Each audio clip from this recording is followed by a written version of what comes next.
Hello and welcome to this video. We have just finished our recent series of interviews for the Magdalene institutions in Ireland, and we learned a lot by those amazing people who told us their stories.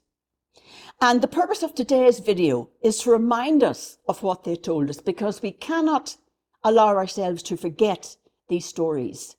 They are our history and we must keep them going. We cannot forget them or let them go into oblivion.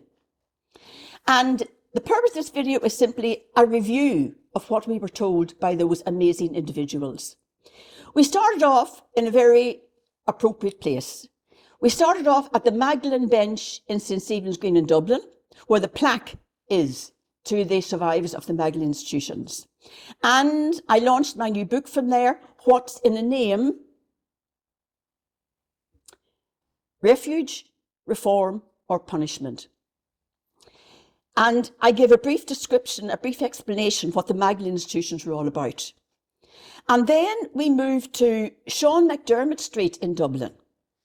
And there I explained the significance and the symbolism of the name Magdalene in the whole concept, the whole set out of the industrial schools and the mother and baby homes. Mary Magdalene, the fallen woman of the Christian Gospels. And the symbolism of the word laundry is the cleansing, the purification, the getting rid of the dirt and all that kind of thing. And the stigma and shame attached to unmarried mothers who find themselves pregnant. And I explained also where all this aggression and hatred and discrimination against the feminine came from. And it stems from the early Christian church fathers, most of them canonized as Christian saints. And then we had our first interview. And our first interview was with Maureen Sullivan and her book here, Girl in the Tunnel.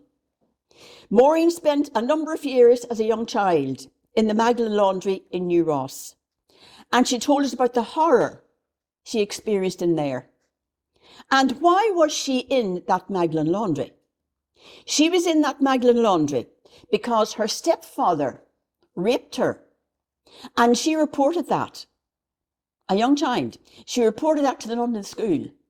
And what happened? He should have been taken away out of the family home, but he wasn't. He was left. She was accused of telling lies, and she was taken away and put into the Magdalene Laundry in New Ross in County Wexford. And the title of the book, Girl in the Tunnel, comes from the fact that when the inspectors arrived, she was hidden. They hid her in the tunnel because she wasn't to be seen. A very harrowing book. And Maureen is tireless, absolutely tireless in her work for the Magdalenes. She's getting her story out there, wherever she can get it, interviews on radio and television programs, and most recently on the Oprah Winfrey show. Then we had Kathleen Tuite. Kathleen was born in Castle Pollard, mother and baby home, and was adopted by a very loving family. And you remember Kathleen because at a young age, she decided to teach the chickens how to swim. The chickens didn't really get the hang of it or appreciate what she was doing for them. And they had chicken for dinner for the next couple of nights. That was Kathleen. And the sad thing about Kathleen's story was that she was at catering college in Cattlebrew Street in Dublin. And her birth mother lived only a few streets away, unknown to Kathleen. And they could have met and passed many a time in the street. And when she traced her mother and found her, it was too late. Her mother had passed on. That was Kathleen's story, and hers is done in her own book, Who Are You Anyway? That's Kathleen's book. Our next interview was with Helen Culpan. Helen is in her 90s. She was born into a large family, the 8th of 15 children, in very poor circumstances. Catholic Church, no birth control, all of that meant large families and dire poverty. Dire poverty. Food was hard to get, and a neighbour, a wealthy farmer, offered the family free milk. and Helen went up to collect the milk, and of course the milk was not free. She was raped from the age of 10, and at 17 she found herself pregnant. She was castigated by the priest from the altar at Mass and sent out of the parish and up to Navan Road in Dublin, where her son was born and taken from her for adoption. She has no connection with her son because he tends to blame her for everything that happened to him in his life. He was put into the industrial school in Tralee, where he must have suffered a lot, like all the children there suffered. But that was not to do with Helen. She had no control over that. But he still does not want to know her. She was a victim of the whole system. Helen never told her husband what had happened because of the shame, the guilt. It was all just too great. And Helen has had an amazing amount of views on both the Facebook and on YouTube. She's had thousands of views on YouTube. And Helen's one wish was that she would be able to get her story out to the public, into the public domain, before she passed on. And that's what she's been able to do. Her story is out there. She's in her 90s, and she's happy that she's got her story out. Jennifer Maddie. Jennifer was born in Castle Pollard and adopted out at a very young age by a very loving family. Jennifer had a great life. But again, the sad part in her story is that when she did find her mother eventually, it was too late. Her mother had passed on. And Jennifer tells us her story in her own book, Timeless Love, available on Amazon. Teresa Collins was born in Shanross Abbey in Roscrea and taken out by her grandmother at just a month old. But the point about that was that her grandmother had to pay £100 to get her out. So there's the proof that this was all about money. Imagine having to pay that amount of money to get your own flesh and blood out of a mother and baby home. And we also had Michael Donovan in that interview. Michael Donovan and Teresa are both very active on the We Are Still Here Facebook page, which deals with survivors of Shanross Abbey and how they can contact and get in touch with their relatives or find their relatives. Also in the video, Michael Donovan and Teresa pointed out to us that there were anomalies found under the surface in the Angels plot. Michael was a young gardener in the mid-1980s, and he saw for himself bones along the fringe of the present memorial site. But no government has been willing to get involved in any dig to see what those anomalies are. And the sad thing is, this could be bigger than Tuam. There's definitely something down there. And Michael saw the bones. But the sad thing is, no government getting involved. Why not? Well, there are no votes in dead babies. Dead babies can't vote. Our next interview was with Adele Johnston. This deals with Marion Vale outside Newry in County Down. Adele gave us two stories. First of all, the story of her mother giving her up for adoption. And then Adele herself being brought into Marion Vale, mother and baby home, by her adoptive mother and a priest when she became pregnant outside of marriage. Her baby son was taken away from her for adoption. She never developed any rapport with her birth mother, and her adoptive mother was not pleasant to her either. Showed her no kindness or no love. But Adele's story has a happy ending. She got married with a new family, and then her son, who had been taken away from her, found her, and they have got a very lovely relationship now.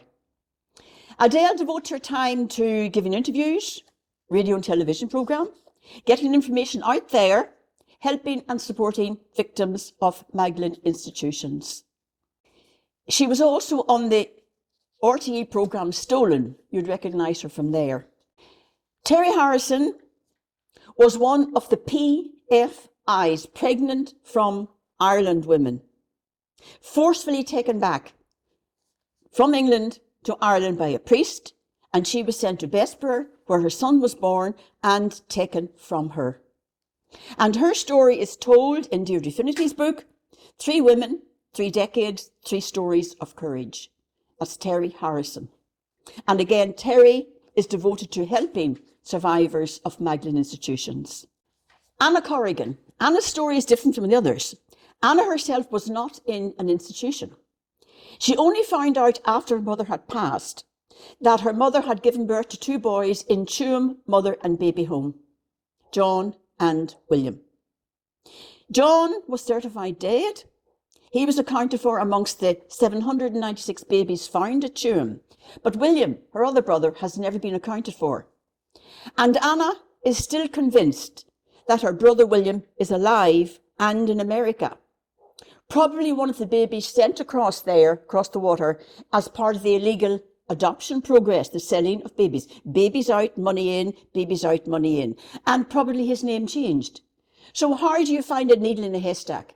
A baby who's been exported to America, name changed, where do you start to look?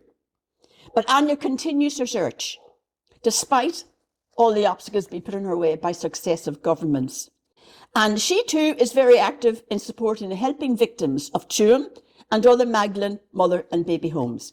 And her mother's story is written by Alison O'Reilly in this book, My Name is Bridget, available on Amazon. And our last interviewee was Karl O'Kelly. Karl was born in St. Patrick's Mother and Baby Home in the Navan Road in Dublin. Adopted by loving parents, loving family. But tragedy struck when his adoptive father died suddenly at an early age from a heart attack, and his 2 adoptive brothers died of muscular dystrophy. He had looked after them and cared for them for many years. Karl's birth mother has constantly refused to have anything to do with him, won't acknowledge him in any way, and Karl knows nothing about any relatives he might have. The only person he knows is his adoptive mother, Peggy, whom he's still very close to, but she's in a nursing home and Karl goes to visit her every day. He knows nothing about any relatives he might have because his mother will not communicate with him. He still has no idea why she gave him up and why she still ignores him. Maybe she's married and hasn't told her family about anything. We don't know the reason, but that it is as it is. And Karl's story is told in Cillian Hogan's book, Republic of Shame, published in 2019. That was the last interview we had. And then I did a video on explaining the how and the why of all this. No incident ever happens on its own. There was a cause of all this and there's an effect of all this. And the effect of these places and people in them goes on down from generation to generation and out into society. And I explained how this all happened in the Isle of Saints and Scholars, Holy Catholic Ireland, the land of 100,000 welcomes.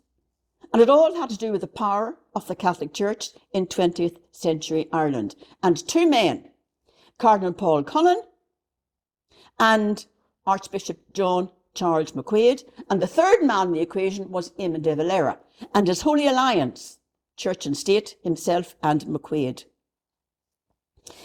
Was the country being run from the Archbishop's Palace in Drumcondra or from Dáil Éireann? And then the final video, the most recent one, was Nazareth House Orphanage in Portadown. Now, that wasn't exactly an orphanage, nor was it a Magdalene institution. But the point about Nazareth House was this was the last stop for babies before they were actually sent out to their new families. They were brought here from all over the country, from Marionvale and other mother and baby homes around the place. And they say this was the last stop before they were adopted. There were no mothers in here. There were no older children. These were babies in cots.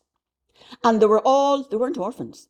They were babies of unmarried mothers who were here for adoption because of the stigma, the shame and the guilt associated with pregnancy outside of marriage. So those were the videos we did on the Magdalene institutions, and we cannot afford to let that information be forgotten because it is so important. And all those videos can be seen on my YouTube channel and on my website. And you can access the YouTube channel through my website, and my website address will come up now on the screen for you. And all you do is go in there and press on the YouTube click at the top of the page, and it'll take you into all these videos. Thank you for watching, and until we meet again, so long go foil.